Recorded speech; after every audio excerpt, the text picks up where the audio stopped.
Module 8.1 Introduction to Uncertainty Quantification Methods. In this method, we'll provide a basic understanding of what is UQ, theoretical foundations, and practical applications.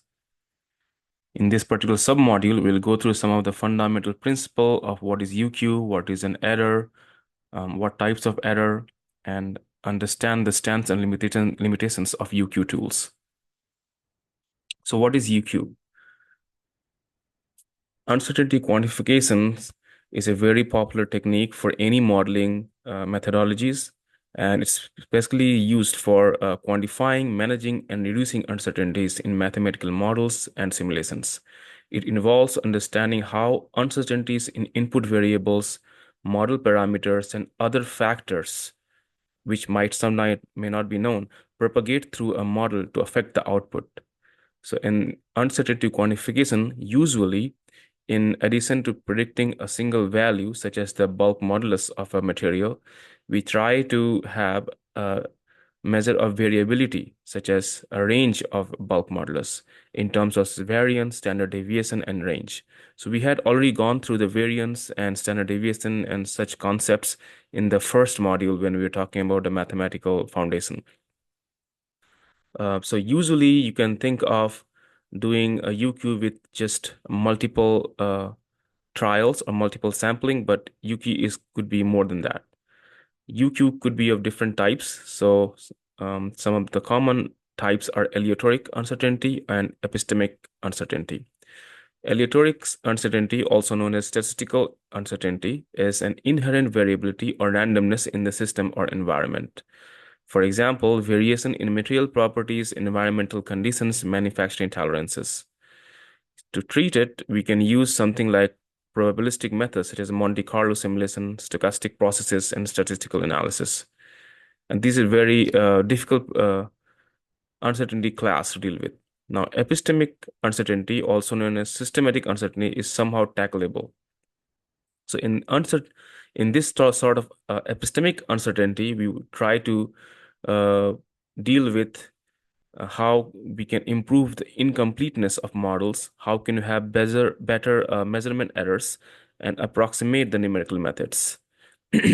So we can be reduced by acquiring more and more data or improving the model parameters, including physics in the models, or having more efficient models, or using Bayesian methods. So we'll talk about the Bayes theorem and so on to update belief as more information becomes available. So in a way, uncertainty quantification is the process of converting the epistemic uncertainty to aleatoric ones. And usually there's a big discussion about what is aleatoric versus epistemic uncertainty. We'll not go in details of that, but just to note that there are different types of uncertainty. And of course, there are different models. We last few modules, we learned about different modeling techniques. And of course, in a way, all models are wrong, but we have to see which ones are useful. And to understand the usefulness, we don't have to know only the error, but we also have to know the uncertainties of the models.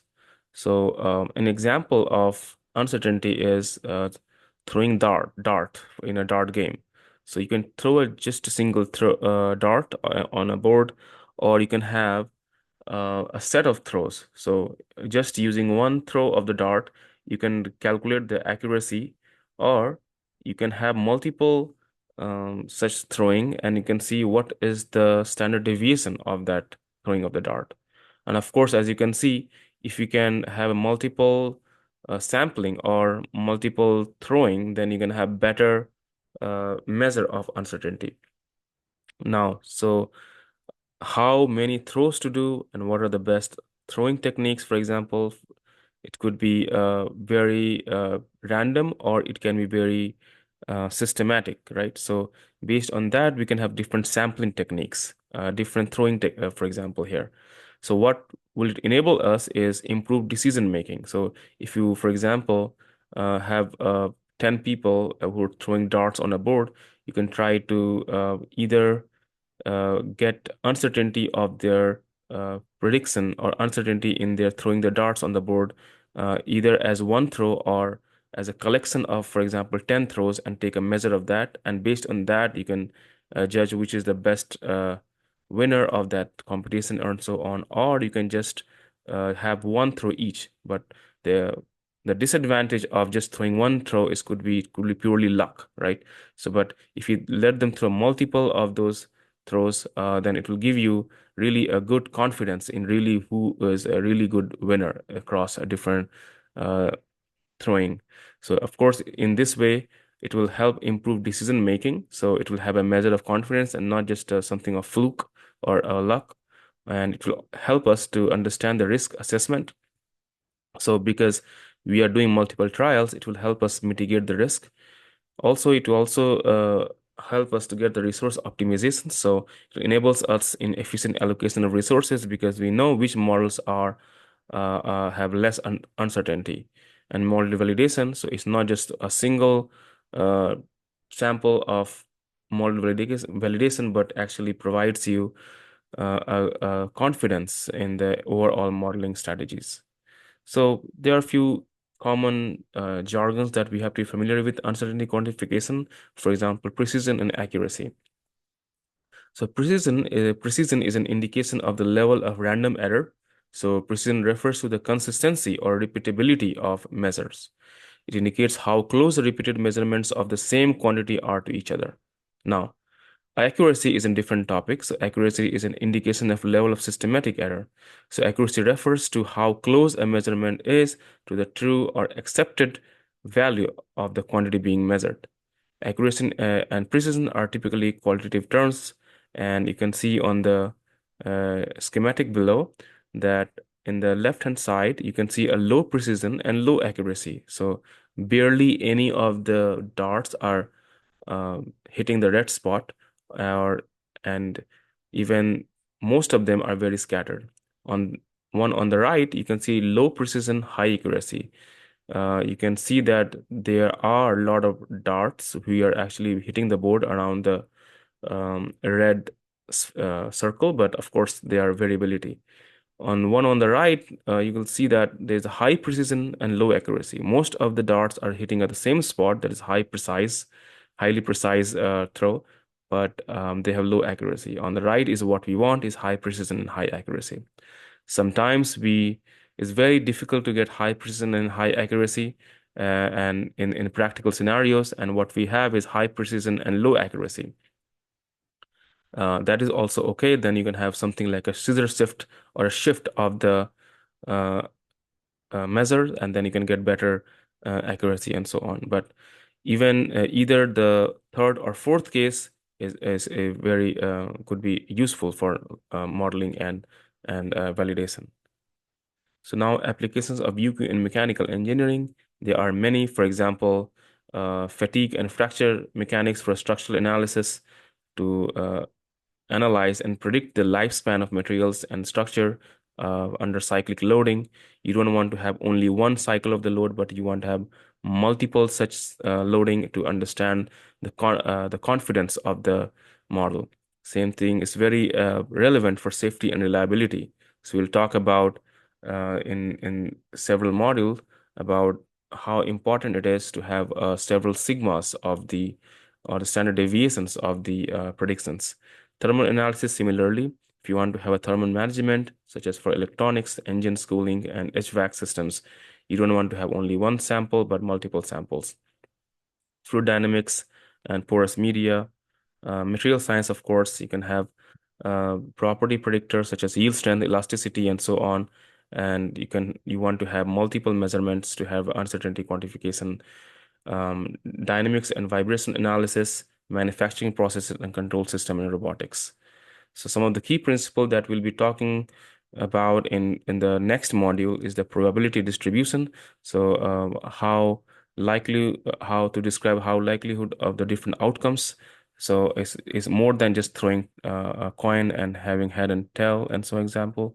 And for that we have to know certain concept that we already discussed during the mathematical modeling concept module, such as mean, variance, skewness, kurtosis, probability distribution is of special importance, and Bayes theorem. We have to know about uncertainty propagation tools such as the Monte Carlo simulations, latent hypercube sampling, polynomial chaos expansion to understand how inputs uncertainty propagate through the model.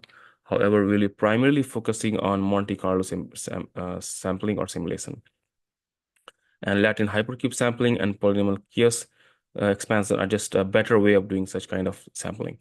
Surrogate modeling, surrogate is basically meaning a replacement. So if you want to reduce the cost of experiment, you want to have a surrogate of that so that you can approximate the complex simulation, such as using polynomial regression, Kriging, Gaussian process regression, quantile regression, and most of the machine learning regression model, for example, or supervised model, are in a way surrogate model, and you can use them to kind of accelerate the simulation process. So instead of doing DFT, you can have a surrogate DFT, or instead of having a full finite element method, you can have a surrogate finite element method and analyze its uncertainty. And of course, there are Bayesian inference techniques such as the Markov chain Monte Carlo and Bayesian updating to update the probability distribution of model parameter based on the observed data. So we'll talk about the Bayes principle in the next module. Of course, there are challenges and limitations because there are resource limitations. We cannot have multiple trials or multiple sampling of a particular experiment, either numerically or computationally. So it poses a computational expense, which I have to be careful about. Data requirements, so accurate EQ often require extensive data, which may not always be available or easy to obtain. Model complexity, of course, building and validating accurate surrogate or applying uh, advanced EQ method to complex system can be challenging because uh, models could be very complex and not just simple sine, cosine functions. Integrating with existing workflows. So sometime the workflows in industries could be already well established and they're incorporating UQ to existing engineering workflow, and software rules can be very challenging, and adaptability of new methods, new techniques are usually very challenging. And one of the way to actually make it work is show some sort of demo case or understand the limitations of the existing workflow. So that's something we'll talk about as well.